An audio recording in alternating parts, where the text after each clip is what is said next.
If your kid seems unathletic compared to other kids, I need you to stop right there, because what you're seeing isn't a lack of natural talent, it's a lack of the right foundation. Look, we've been training youth athletes for years, and we've watched too many parents give up on their kids because they bought into the myth that athleticism is some kind of a birthright. The real magic happens when you understand what I'm about to show you. Here's what's at stake: your child's relationship with their own body, their confidence, and their willingness to try new things for the rest of their life. That's what we're really building here. You want proof? 30 of 32 first-round NFL picks in 2017 played multiple sports in high school. These weren't kids who looked the most athletic at age 8. They were the kids who built the right foundation. By the end of this video, you're going to understand why balance, coordination, and timing aren't gifts.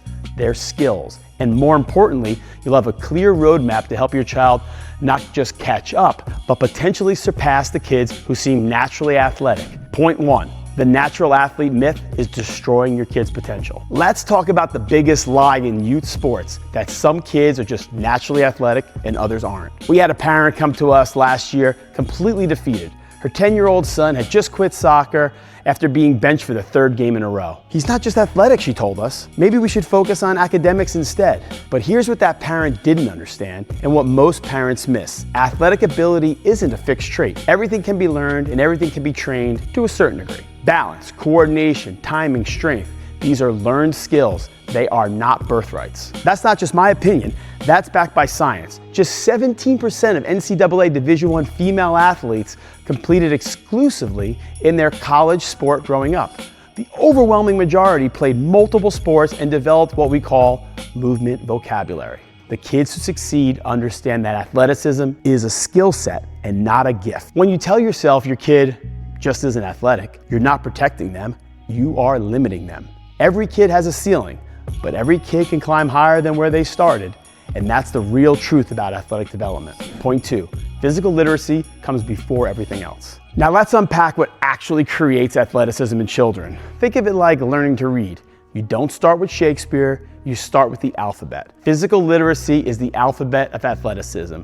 Most unathletic kids are just missing letters. We want to expose kids to as many movements and experiences as possible. Running, climbing, throwing, jumping, kicking. All of those experiences are where physical literacy gets built. If they're not exposed to that, it can be inserted, and then we can start from that base. Here's what this looks like in practice. Playground time is training time. Jungle gyms, monkey bars, hopscotch. These aren't just games, they're building neural pathways that will serve them in every sport that they try. Multi-sport athletes gain different kinds of skills that apply from one sport to the next. This enhances hand-eye coordination, balance, endurance, and explosion, and athletic agility. Compare that with the kids who've been doing nothing but soccer drills since age 6. They might look more skilled in soccer right now, but they're missing huge pieces of their movement vocabulary. The goal isn't to create a 10-year-old who moves like a 16-year-old. The goal is to create a 10-year-old who has the movement vocabulary to learn anything they want to learn. Point 3, build the base,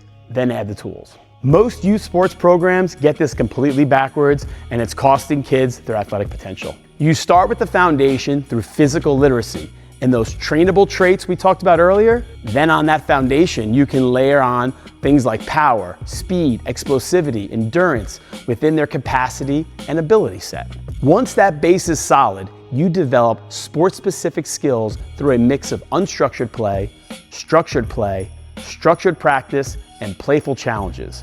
Notice I said playful. Let me give you a real example. I had twin brothers come to me at age 11. One had been in competitive baseball since age 6. The other had spent his time climbing trees, riding bikes, and playing pickup games in the neighborhood. Guess which one was a better athlete by age 14? The tree climber. Why? Because he had built a complete movement foundation, while his brother had only developed baseball-specific skills on a weak base. The success metric isn't creating a specialist, it's creating an athlete who can adapt to any movement or challenge they encounter. Point 4, fun is the glue that makes everything stick. Here's something that might surprise you. The most important factor in your child's athletic development isn't their genetics, their coaching, or even their training. it's whether they enjoy the process. No kid, or even an adult, wants to go through the motions without any fun. Improvement sticks best when the kids enjoy the process and aren't just focused on outcomes. Now, the research backs this up. Multi-sport athletes are less likely to burn out because they haven't had intense emphasis on one sport. They retain their love of the game longer. Meanwhile, early specialization often leads to burnout, overuse injuries, and kids quitting sports entirely by high school. Your job as a parent isn't to make your kid good at sports. Your job is to help them find movement they enjoy. The athleticism will follow. We've seen this play out hundreds of times. The kid who hates soccer but loves martial arts. The kid who struggles with team sports but thrives in individual challenges. The kid who can't catch a baseball but becomes a phenomenal swimmer. When kids find their movement passion, they'll put in the work, willingly. They'll push through the challenges because they want to, not because they have to. That's when real athletic development happens. Point 5, every kid can climb higher than where they started. Not every kid is going to be a pro or the best just because they train hard. There is a genetic and a natural limitation to every child.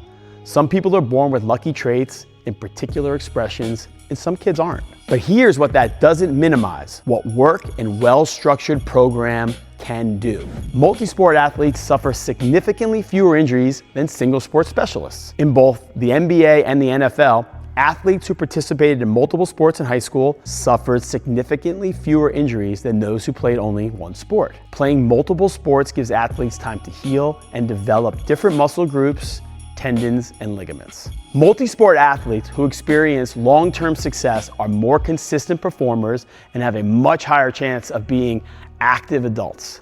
That's the real win we're going for here. We had a parent tell us once, "I just want my daughter to be confident and healthy." That's exactly what we're building.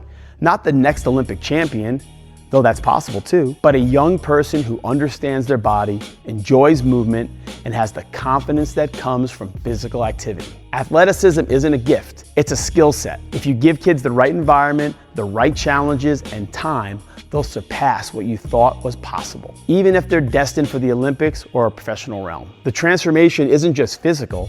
When kids develop athletic confidence, they develop life confidence. They learn to handle challenges, work through frustration, and push past their comfort zones. So let's recap what we've covered. Athletic ability isn't fixed. It's built through physical literacy, proper foundation work, and keeping fun at the center. Your unathletic kid isn't broken. They just need the right building blocks in the right order. The kids who look naturally gifted or athletic at age 8 aren't necessarily the ones who will be athletic at 18. But the kids who build proper foundations and maintain their love of movement, they're the ones who surprise everyone.